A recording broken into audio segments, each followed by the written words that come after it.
여러분 안녕하세요. 좋은 아침입니다. 수요일은 일주일 중에 가장 힘든 날이라고 합니다. 그러나 이 아침에도 우리가 하나님의 말씀과 함께 하루를 시작하면 하나님이 주시는 새 힘이 우리에게 임할 줄을 믿습니다. 오늘은 왜 온 열방이 하나님을 찬양해야 하는지 그 이유를 발견하고 우리 삶에도 찬양이 더욱 넘치기를 바랍니다. 먼저 4절을 읽겠습니다. 여호와의 말씀은 정직하며 그가 행하시는 일은 다 진실하시도다.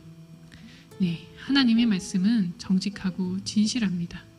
그리고 시간이 아무리 지나도 그 말씀이 하나도 땅에 떨어지지가 않습니다. 하나님의 말씀은 유행을 타지 않습니다. 수천 년 전에도 지금 우리가 살고 있는 21세기에도 여전히 동일하게 역사하시고 지금도 그 말씀을 이루고 계시는데요. 하나님의 말씀들 중에 가장 우리 인간이 눈으로 보고 목격하고 그것이 참이라는 것을 알 수 있는 사실은 무엇일까요? 그것은 바로 하나님의 아들이 인간의 몸을 입고 이 땅에 오셔서 십자가에서 죄인을 위해 죽으시고 부활하셨다는 사건을 통해 우리는 알 수 있습니다. 우리는 하나님의 말씀이 믿지 않는 사람들에게도 얼마나 필요한다는 것을 이 말씀을 통해 좀 더 살펴보기를 원하는데요. 5절을 보면 그는 공의와 정의를 사랑하시며 세상에는 여호와의 인자하심이 충만하도다 라고 말씀합니다. 그렇습니다. 하나님의 말씀에는 정의와 공의가 있습니다. 물론 우리 인간도 정의와 공의가 무엇인지를 알고 또 그것을 추구하는 것이 사실입니다. 하지만 진정한 정의와 공의, 무엇이 선이고 악이고 또 무엇이 생명의 길이고 무엇이 사망의 길인지를 가장 명확하게 아시고 그것을 가르쳐 줄 수 있는 분은 바로 여호와 하나님이십니다. 그래서 우리 사회의 법과 질서를 수호하는 이 법이라는 것은 결국에는 하나님의 말씀, 성경책을 근간으로 또 세워진 법들이 많이 있죠.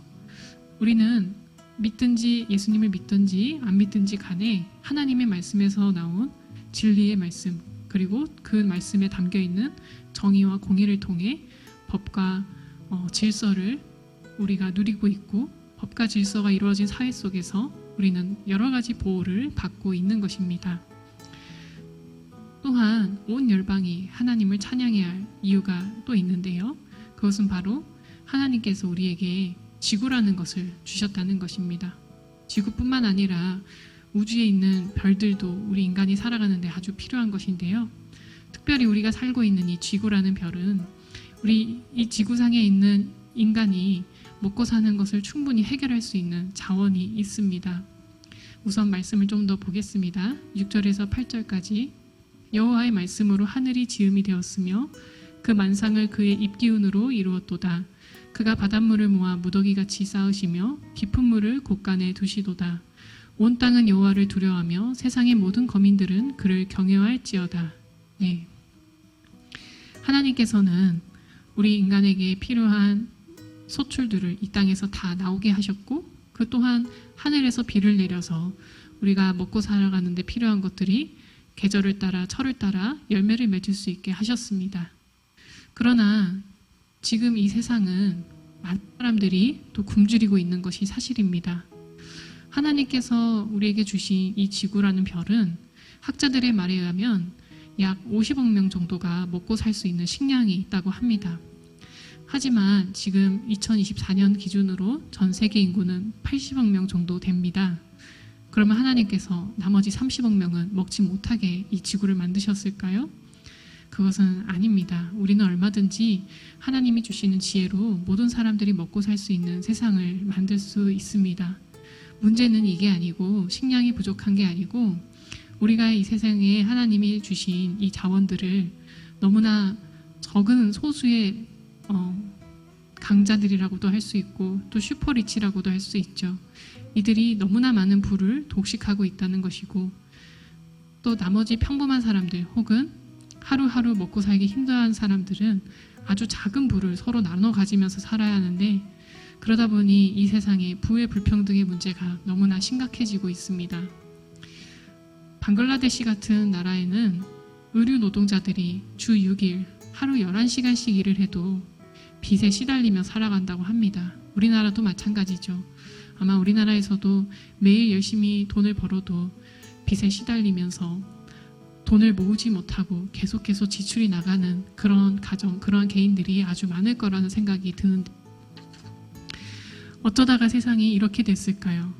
하나님은 우리에게 모두가 다 더불어서 함께 살아갈 수 있도록 이 지구라는 별을 주시고 자연세계를 주셨는데, 우리에게 욕심과 탐심이 생기기 시작하면서 결국에는 소수의 강자가 많은 것을 독식하게 되고, 다수의 약자는 그들에게 지배를 당하며 늘 먹고 사는 문제로 걱정하는 그런 세상이 되어버렸습니다.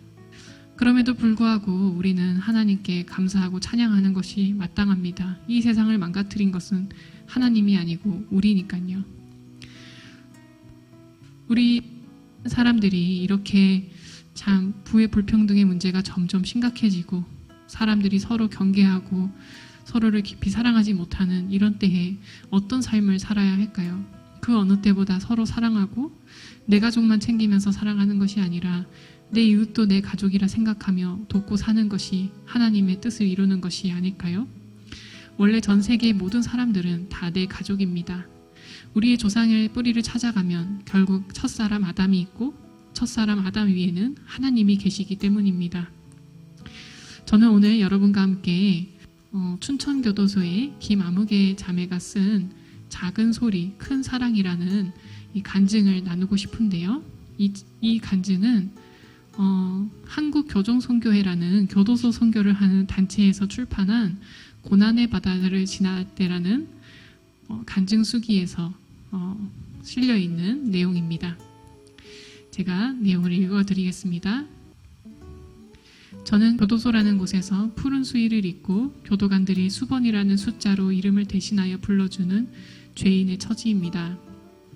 죄인, 처음에 이곳에 오면서 느끼게 된 죄인이라 함은 우리가 어떤 죄명을 안고 이곳에 왔든지 진정으로 자기 삶을 되돌아보며 반성하라는 판사님의 가르침 아래 자기 스스로를 다그치는 시간을 갖게 된 사람이라고 생각했지만, 이제는 지난날의 나의 반성뿐 아니라 가족에 대한 그리움조차 이겨내고 나 스스로를 다잡아가는 사람이 죄인이라는 것을 알게 되었습니다.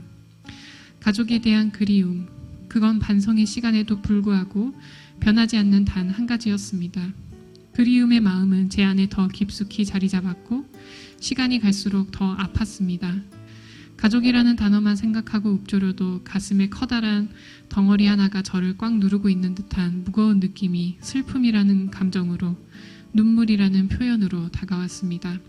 더구나 저는 구속 당시 초등학교 입학을 2달 앞둔 큰딸과 세상의 빛을 본 지 3개월이 된 작은 딸을 두고 이곳에 수감되었습니다. 남편은 영업사원이라서 출장과 야근이 잦아 두 아이를 돌볼 수 있는 상황이 아니었습니다. 하지만 아이들을 돌볼 사람이 한 사람도 없었기 때문에 남편은 선택의 여지가 없었습니다. 제가 구속되고 며칠이 지나자 남편은 제 예상대로 생계를 위해 일을 나가야 했기에 아이들을 더 이상 데리고 있을 수가 없다고 하는 이야기를 했습니다. 마음껏 크게 소리질러 울어도 아무것도 해줄 수 없는 현실은 변하지 않을 것이고, 또 이곳 교도소에서는 가족에 대한 그리움을 억누르고 사는 많은 사람들이 있기 때문에 아이들 걱정에 눈물이 나더라도 마음 편히 울 수 없었습니다.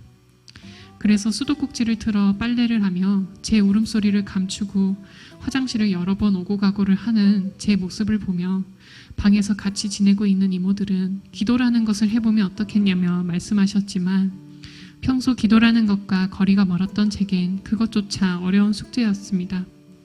기도는 하나님께 제 얘기를 하면 되는 것이라서 어렵지 않다고 이모가 하신 말씀을 듣고 무작정 하나님을 만나기 시작했습니다. 저는 그날부터 두 손을 모았지만 어떤 말로 기도를 시작할지 막막했습니다. 그때 생각나는 말은 제발이라는 말이었고, 그 말로 시작하여 그날의 기도는 눈물로 끝났습니다. 그리고 다음 날부터 저는 하나님께 어떻게 제 얘기를 할지 몰랐고 하나님의 하자도 모르는 저였지만 어느 순간부터 눈을 감고 두 손을 모아 하나님, 예수님부터 부르기 시작했고, 기도 방법을 잘 몰라서 매일 아침 방에서 드리는 예배 시간에 이모들과 함께 참여하면서 찬송이라는 특별한 기도도 배우고 성경 중 가슴에 와닿는 여러 구절들도 읽어보고 신문에 있는 성경 공부도 하면서 마음을 다스려보기 시작했습니다. 저는 아침에 일어나 잠들기까지, 아니 꿈을 꾸면서도 순간순간 하나님을 만나 기도했습니다. 낮에는 찬송을 불렀고 밤에는 성경을 옆에 놓고 읽어보며 하나님과 꼭 붙어 있었습니다. 그리고 잠들기 전에는 제 아이들을 제발 살려만 달라고, 우리 아이들에게 제발 도움의 손길을 보내달라고 기도하면서 만약 하나님이 제 기도를 들어주신다면 제가 하나님을 믿어보겠다고 얘기하며, 우리의 기도를 들어주시는 하나님은 어린아이의 작은 목소리도 들어주신다는 말이 생각나서 죄 많은 제가 그 큰 분께 으름장을 놓으며 버릇없는 아이처럼 기도했습니다. 하나님은 응답하시는 분이라고 했던가요? 갑자기 제게 정말 신기했던 일이 있었습니다. 엉뚱하게나마 기도라는 것을 했던 그 당시에 제 변호사님이 제 재판이 끝나 변호일이 끝났음에도 불구하고 엄마 잃은 제 불쌍한 아이들을 측은하게 생각하여 교회에 가서 기도를 하셨다고 합니다. 그때 갑자기 서울시나 동사무소가 협조하여 제 아이들을 도울 수 있는 방법이 있을 것 같다는 생각이 들었다고 합니다. 제 변호사님은 기도하다가 바로 일어나서 여러 곳을 수소문하기 시작했고, 그러던 중 큰아이에게는 순번이 멀었음에도 불구하고 아동센터에 제 입장을 얘기해 주셔서 입소시켜 주시고, 저희 큰아이가 여러 선생님들께 도움을 받도록 도와주셨습니다. 둘째 딸은 기독재단에서 운영하는 보육원인 시원원을 알아봐 주셔서 제가 출소할 때까지 입양하지 않고 돌봐 주실 것을 청하면서 조치를 취해 주셨습니다. 그 순간 저는 다리에 힘이 풀려 하나님이 있긴 있구나라는 생각에 잠시 동안 멍하게 앉아 뛰는 가슴에 떨리는 손을 얹고 저도 몰래 눈물을 닦으며 하나님 아멘이라는 말이 저절로 되뇌어지게 되면서 떨리는 손도 멍한 머리도 점차 안정이 되어갔습니다. 그리고 기도했습니다. 하나님이 보내주신 힘을 제가 믿겠나이다. 정말 감사합니다. 하나님의 사랑과 변호사님의 베푸심이 우리 아이들에게 강건한 힘이 되었습니다. 감사합니다. 네, 오늘은 여기까지 읽어드릴 건데요. 이 이후의 내용을 제가 읽어보니 우리 자매님과 두 딸을 도와준 이 변호사님이 감사하게도 이 둘째 딸이 이제 머물게 되는 시원원의 봉사자로 또 후원도 하시고, 이 두 딸들을 엄마 대신 찾아가서 안아주시고 얘기도 많이 해주시는 그런 내용이 담겨져 있습니다. 참 놀라운 일이죠. 변호사의 역할을 다 끝냈으면 모른 척 할 수도 있을 텐데 믿음이 있는 사람이다 보니 이 가정의 어려움을 외면하지 못하고 또 하나님께 가서 같이 기도하고 방법을 또 살 길을 찾아주는 우리 변호사님의 모습을 보면서 저와 여러분도 이 마지막 때 정말 이렇게 사랑이 없고 모두가 다 살기 어려운 이때에 어떤 사랑을 이 세상에 베풀면서 살아가야 하는지 또 깊이 생각을 해보게 됩니다.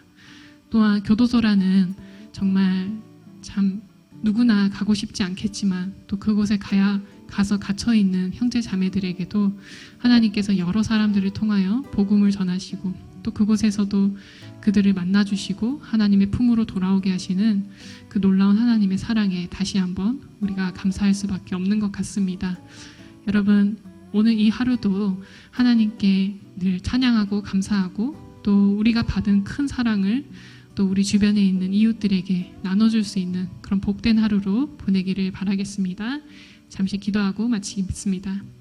하나님 감사합니다. 우리에게 너무나도 큰 사랑과 또 우리에게 자연이라는 큰 선물을 하나님이 주셨는데 때때로 우리는 힘들고 어렵다는 이유로 그것들을 감사하지 못하고 찬양하지 못할 때가 있습니다.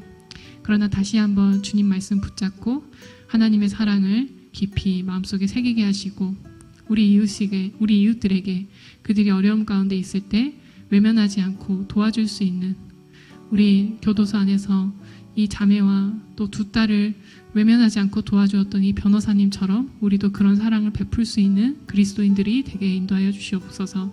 이 하루도 주님과 함께 동행하길 원하며 예수님의 이름으로 기도했습니다. 아멘.